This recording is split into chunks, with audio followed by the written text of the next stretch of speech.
হরিনামে কত মধু, কি সুখ আস্বাদন হয় হরিনাম করলে, সে কথা কে বলতে পারবেন? যিনি হরিনাম আস্বাদন করেছেন, যিনি হরিনাম গ্রহণ করেছেন, তিনি বলতে পারবেন হরিনামে কত মধু। যিনি নিজেই হরিনাম আস্বাদন করেন নাই, হরিনাম গ্রহণ করেন নাই, তিনি কি করে বুঝবেন হরিনামে কত মধু? তাই তো মহাজন গান বললেন না, হরিনামে কি আনন্দ ডুবলে জানা যায়, যে ডুবেছে সেই জেনেছে অন্যের জানা বড় দায়।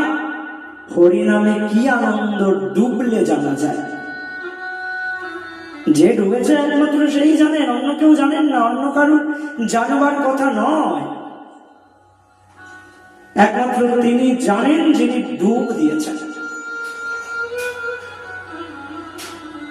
হরিনামের মধুটা একমাত্র তিনি আস্বাদন করেছেন। সবার মুখে মিষ্টি লাগবে না।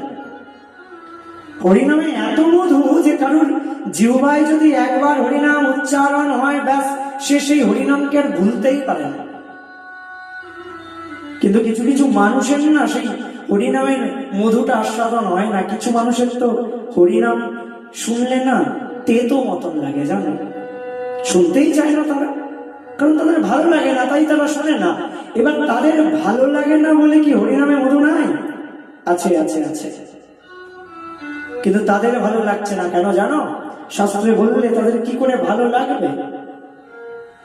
সহজে শর্করা মিষ্ট সর্বজনে জানে, মিছরি যদি কেউ মুখে দেয় তবে তার মিষ্টি লাগবে। মিষ্টি মিছরির গুণ, শর্করার গুণ এটাই যে মুখে দিলে মিষ্টি অনুভব হবে। কিন্তু কেহ তিক্ত বাসে তার জিহ্বার কারণে, কিন্তু কারণ কারণ না ওই মিছরিও তেতো লাগে, জানো, শর্করাও তেতো মতন অনুভব হয়। কারণ অনেক দিন ধরে তিনি রোগগ্রস্ত হয়ে আছেন, আর সেই রোগের দ্বারা তার জিহ্বার যে স্বাদ, সেই স্বাদটা নষ্ট হয়ে গেছে। এই শর্করার গুণ তো মিষ্টি, তার গুণ তো সে বদলায় নাই, কিন্তু আমার যে জিহ্বার গুণ, সেই গুণটা নষ্ট হয়ে গেছে। তাই মিষ্টি বস্তুটাও আমার কাছে তেতো মতন লাগছে। হরিনামও ঠিক সেই প্রকার।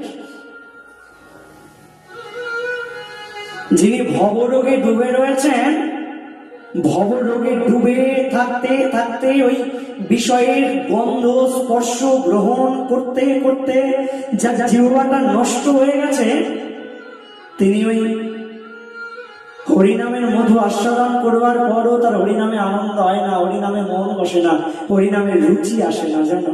কারণ ওই যে হরিনামের দোষ নাই, দোষটা তার জিহ্বা। তবে তাই বলে কি হরিনাম করা বন্ধ করে দেবো? না না না, করতে থাকো।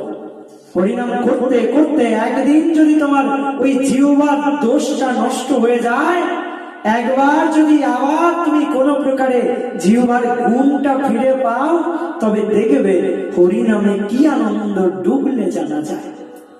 এ হরিনামে এত আনন্দ, এত আনন্দ, না জানি কতেক মধু শ্যাম নামে আছে গো, বদনে ছাড়িতে নাহি পারি। এত মধু,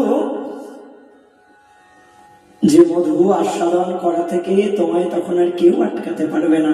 তখন তুমি সদা সর্বদা সেই হরিনাম অমৃত পান করতে থাকবে।